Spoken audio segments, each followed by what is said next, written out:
What is good, my paper kids? It's Paper Idol here. Today we're going to do something really special. We are going to go into the project for Hold My Breath. I'm going to show you guys exactly how Clay and I produced the song. I'll show you some special weird tricks that we threw in there. So yeah, it should be a fun one. Thank you guys so much for streaming the song. It already has almost 500,000 plays on Spotify and it came out like last month. So thank you so much for that. So yeah, let's dive into the song and see what we can find. All right, so we are in the project. All in all, I believe we had 150 tracks. The vocals aren't here right now, but we'll do those separately. So yeah, that's what you call overproducing. Let's start with the intro.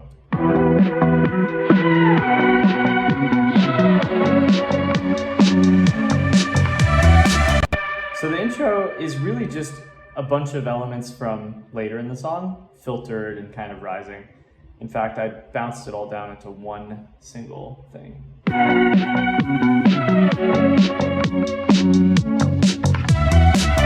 Just so it kind of sweeps up. There's also some effects going on. So I like to start small and kind of grow into the song. So we started with the classic filtered intro. Let's check out the drums. Super simple.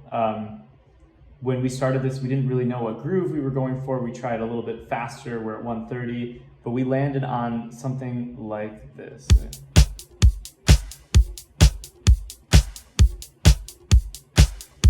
So yeah, a lot of like, you know, hi-hat loops, pretty simple. I like to use this DMX snare and actually DMX kick. It's really great for just providing the basic foundation of the snare, and then you can always add layers on top of it, but it's a great sort of starting point. Let's see, yeah, we have some claps. My favorite drum machine, or drum sampler, I should say, Addictive Drums. This is just doing like a very crunchy version of what's happening, which is really nice. And you'll see for this entire song, we have 3 different groups. We have drums verse, drums fill, and then drums job. And the reason is they're all processed so differently that it would be too complicated to put them in one. They all have filter automation happening, things like that. So we separated them out completely. So yeah, the beat though is pretty simple, a couple different loops, and the bass is a juicy one. This was performed by Reed from UFO, and it's pretty juicy. Let's hear it.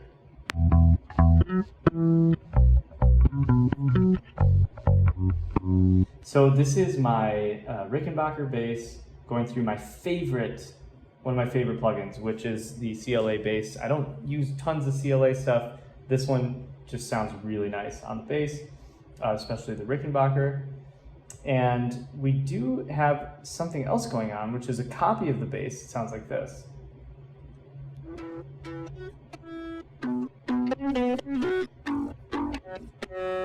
And that's the bass going through Little Altar Boy an octave up. And so together, it sounds kind of like there's a guitar following the bass, which is why it is all just so juicy. Okay, now the synths, let's go here. The main synth line was originally made in Diva. Let's see if we can find it. Yeah, this one right here. Which is just very beautiful. Most of the beauty is coming from guitar rig. So Diva is going through guitar rig. It's going through this sort of like Roland jazz amp recreation, a little bit of chorus, and some spring reverb. So without it, it sounds like this, which is kind of lame, right? But then you put this on. So that's the magic setting on guitar rig. We like that a lot. Okay. And so there's a couple other layers too of that same line that Clay sent me later. There's that, and so both of those are just kind of helping out the lead. We also have chords from Diva, sort of preset Diva chords that are going throughout the entire song that are beautiful. And so those are going through some micro shifts, so they're kind of wide, but these really hold down the entire track, these particular Diva chords. Okay, sweet. So there's the synths. And then throughout the song, there's also a lot of guitars going on. This is one of them.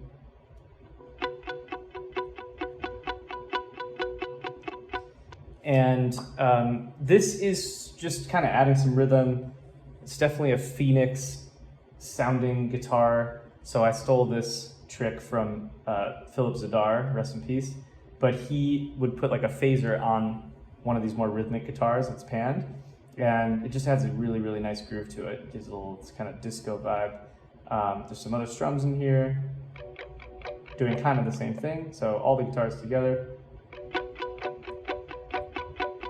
They're just filling up kind of the sides. Okay, sweet.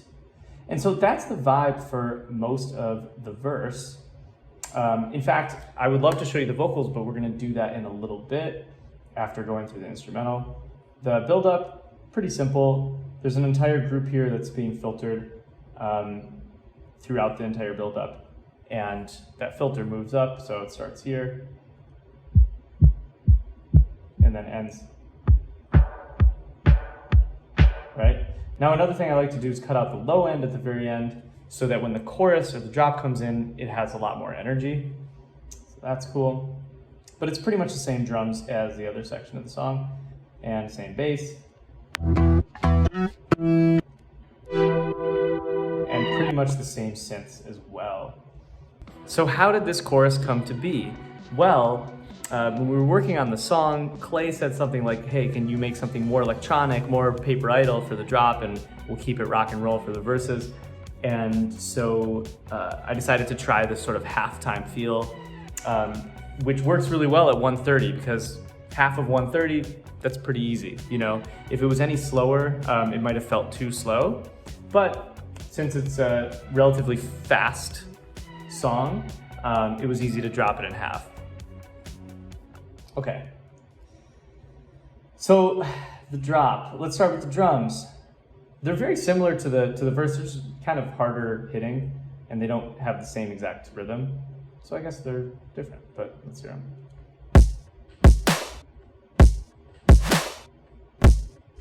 Just super kind of beefy drums, and you'll see me using this a lot, the transient shaper, just to add a little bit more of that click in the beginning. And we have some just heavy claps, a bunch of just heavy stuff, right? A lot of mid-range. And let's see, we have some crashes and things like that. So let's hear what all the drums sound like in the drop.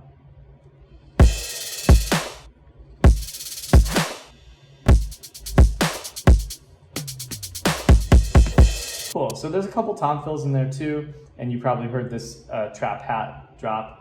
So this hi-hat is also pretty prominent throughout the song.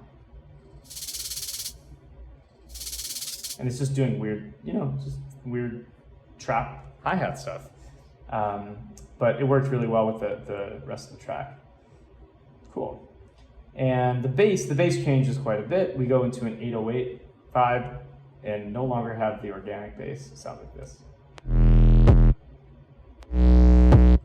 So if you want to see what's going on here, there are two basses. There's one that's kind of the low sub,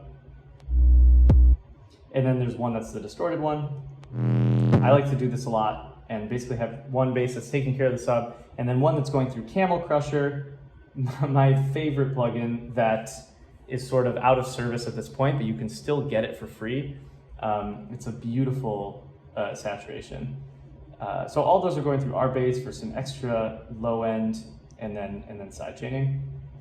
That's the 808. And the synths. So there's a couple nice pads in here. Let's hear what this is doing. So that's not actually a pad, that is my voice. So I basically sang the synth line 2 or 3 times, bounced it to audio, and after a little bit of alter boy and reverb, turned it into a synth that kind of moves along with the rest of the song. Here is a synth, and that's sort of rising as each hit happens, and it's playing with my voice nicely.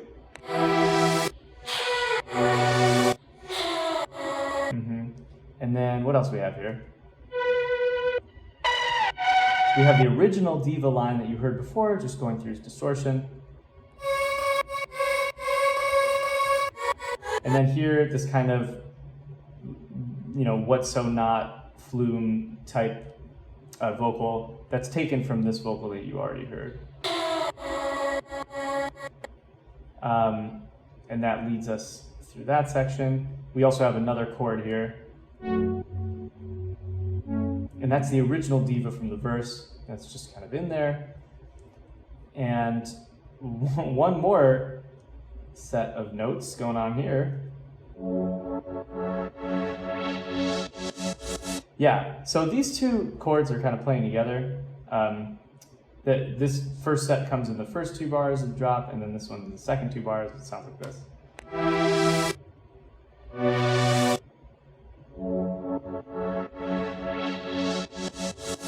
And as far as processing it, on a lot of these chords I use microshift to make it wider, a little room reverb, just a touch of OTT and some weird EQ to make it happen. And after I worked on this section, Clay said, okay, why don't we throw in some crazy ARPs to make it even crazier? And he sent me this.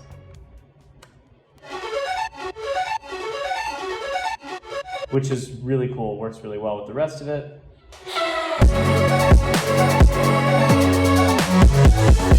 Yep, and all these things are, most of them are sidechained to a special kick called SC drop. And it's a very short kick that makes everything bounce up and down nicely. So most of them are being sent to that. But yeah, that's really the core of the drop. I don't think there's any guitars happening. There's maybe one downsweep or something going on here. Let's hear that. Just giving a lot more energy to those chords, which is really nice. And yeah, so here's all this here. If you want to hear the synths together, this is what they sound like.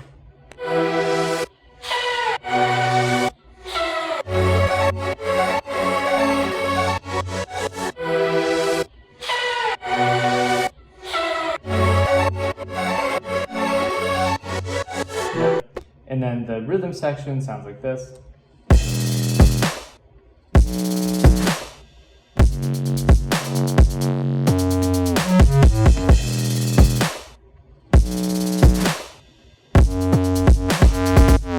Cool. The post drop is kind of basic. We don't really have to go through that. Verse 2 is also very similar to verse 1. Aside from, I think there's a new guitar track that comes in here. So at the second half of verse 2, we get this.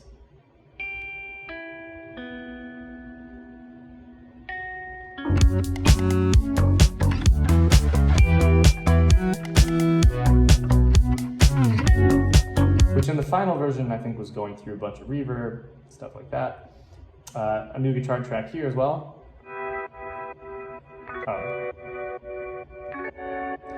That was in both pre-choruses. That's my mistake. But I really love this guitar. Clay recorded this and sent it to me, and I was like, what is that sound? So if you want that sound, hit up my boy Clay. Chorus 2, very similar to chorus 1. We can skip that. The bridge. So the bridge goes like this.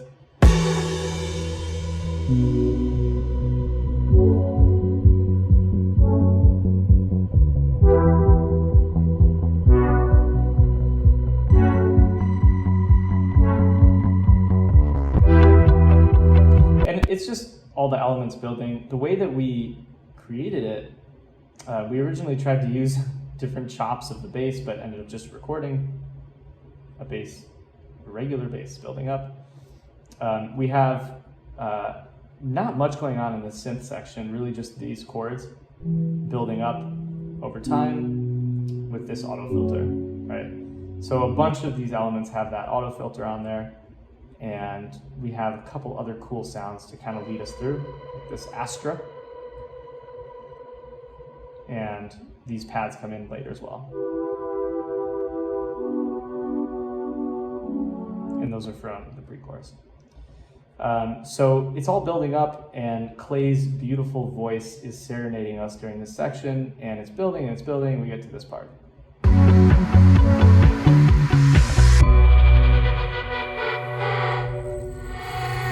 So a lot of you have asked me, what's going on at this part? Is the track slowing down? Did you change the tempo?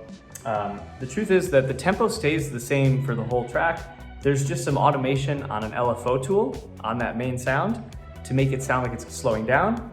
And then I also added a couple beats to the song, but didn't quite change the tempo. So I'll show you what that looks like. We have the main sound is going to be this vocal right here. Okay, and it sounds like this. Now I bounced it down so you can't see the original LFO tool, but it's a very easy thing to do. If you have LFO tool affecting volume and you just change the rate over time, you're gonna end up with something like this. So this vocal is just kind of slowing down over time, as well as being filtered. And the filters, like this one here on RC20 and this one here on this auto filter, are opening up. So the sound just gets bigger and bigger. And at the same time, there's all sorts of nasty, weird things happening in the effects section. So these are the effects during that part.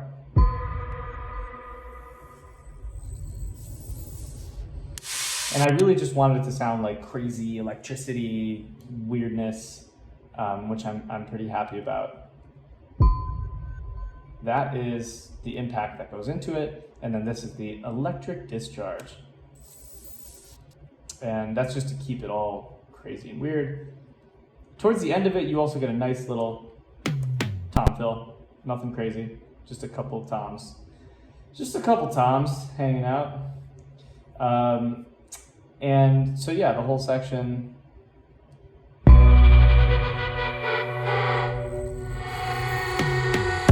Once we get into this part, I should just play it.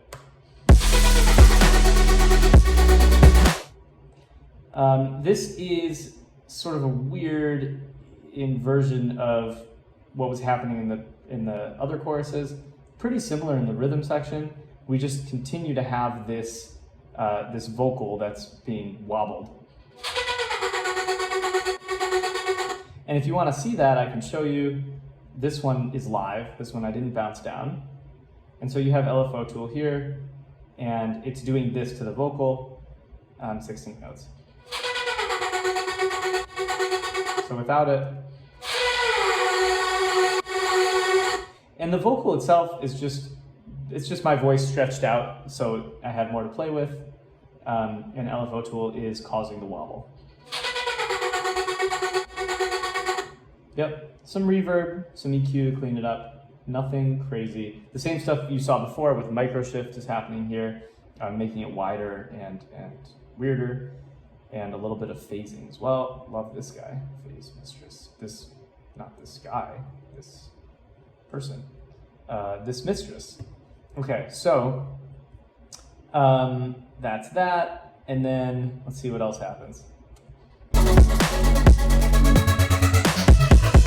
This part's kind of fun because the 808 that we know so well starts to undergo the same LFO tool process that we hear in the vocal. And so it sounds kind of like the bass and the vocal are playing together, which is nice.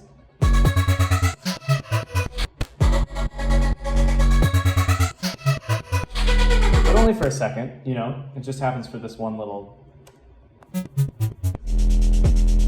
And in addition, this bass has some white noise that has also that same LFO tool, and that's happening the whole time.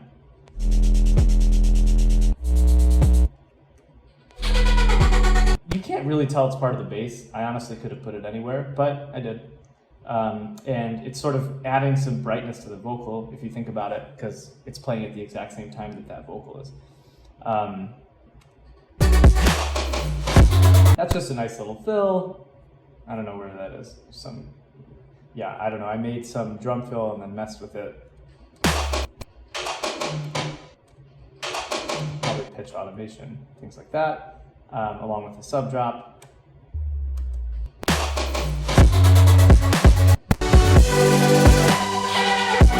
Going into the very end of the song, we have a slight chord change actually, and so we changed, I think, yeah, just this first chord right here twice in a row, and that's it.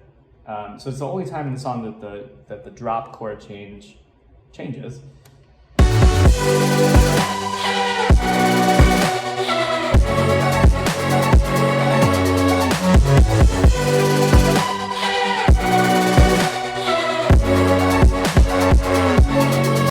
And it's just kind of a nice switch up, you know? But otherwise everything is the same there. And then the song ends. So now I'm gonna take you through the vocals. We're gonna do those separately and just show you the kinds of ways that we process the vocals. There's a couple sort of direct leads. There's also backups and harmonies and screams and whispers. There's pretty much nothing we didn't do on this song production-wise, so it's fun. Cool. So let's look at the verse. Pretty simple here. We have Clay singing in the beginning. Break down every single notion we had. Poetry in motion, take. So I always start with like sort of corrective EQ, get rid of low end. I have all of these dynamic bands taking care of basic resonances and things like that. De-esser for obvious reasons. RC20. Break down every which is doing barely anything, clearly. The magnitude is way down here. I just wanted to give it a little bit of that sort of analog warble. We also have a bit of echo. Break down every single notion we. You can kind of hear it on the left side. And Saturn for saturation, tiny bit. I mean, it's barely doing anything. And that's the case with most of this stuff. This ozone saturator also doing basically nothing. Cool. Transient shaper on the vocal just makes all the transients pop out a bit. And another Echo Boy, and this time it's called Deep Tape Chorus. I love this preset on Echo Boy. It's like break down every single notion we had. Poetry in mode. It just makes it a little bit wider. Love that. And then I think it was sidechained to the kick a little bit, and ended it with a tiny bit of soothe, probably for S's. Break down every single notion. Yep. Later in the mix phase, I think I did more EQing and things, but this is the production, and that's what we did for Clay. Let's go to the pre-chorus. There's a lot going on here. So here's all the vocals just for the pre-chorus. Let's hear it. I've been chasing you too long. The ghost of your memory. There's no place that we belong. So this is fun because it is. Let's see what we got. A couple sort of normal sounding vocals. Chasing you too long. A couple whispers. Chasing you too long. And on this one I added some Haas delay to make it super wide. We have some low end. Chasing you too long. Chasing you and a harmony. too long. So a lot of stuff happening here, and they're all going into this massive chain that is basically EQ, compression, a nice little delay from my friends at Dub Station, which is like a bucket brigade delay, I believe it's called. You hear it a lot in like dub music. It's got a really cool way of decaying. So Chasing you too long. it just sounds really nice. And let's see, more compression, a little bit of reverb, and then more compression and reverb. Now you might ask, Why did I do that? The truth is, at some point in the process, I duplicated an entire group of plugins, and so I basically had like compression going into reverb, and then I did that again, and it just sounded cool, so I kept it. You know what? Sue me. So that's what's going on with the pre-chorus vocals. And towards the end of the pre-chorus, you get more stuff. You get this loud. Don't hold my breath. So these guys are really just extra, extra shouts from Clay. And adds quite a bit, Let's see. No, I won't hold my breath. So the vocals continue throughout the chorus, as you guys know. Let's skip over to, if you want to hear my verse. Break down every conversation we had. It's the exact same processing as Clay's, almost identical. In between our verses, each one of us decided to sing a little bit. So in Clay's verse, I'm singing this little part right here, Unless you caught me on a good day. which is just going through a bunch of reverb. You can see this is at 61%. And it's just a cool little backup thing. And in my verse, Clay is singing this. Until you make another sound, baby. It's just adding a little something, So let's go to the bridge. I love the vocals on this bridge. I told Clay he just really nailed the whole vibe and the lyrics and the melody. Something's wrong with how we go about our business, darling. I can slowly feel the tension building up behind our words. It just sounds just good, So that is going through quite a bit of effects. This is one of those times where I believe I double compressed. I have CLA vocals here because it sounds good. Vitamin, which is adding high-end excitement, and it's all going into more compression and reverb. The final mix, I don't think I used this chain. I think I took off a lot of the compression and remixed it, but it was definitely something like this. 2A always is beautiful on vocals. This thing just to take care of low end and stuff like that, and a bit of side chaining. So nothing crazy. EQ, compression, bit of saturation, and side chaining. Cool. At the end, we have some cool backups here.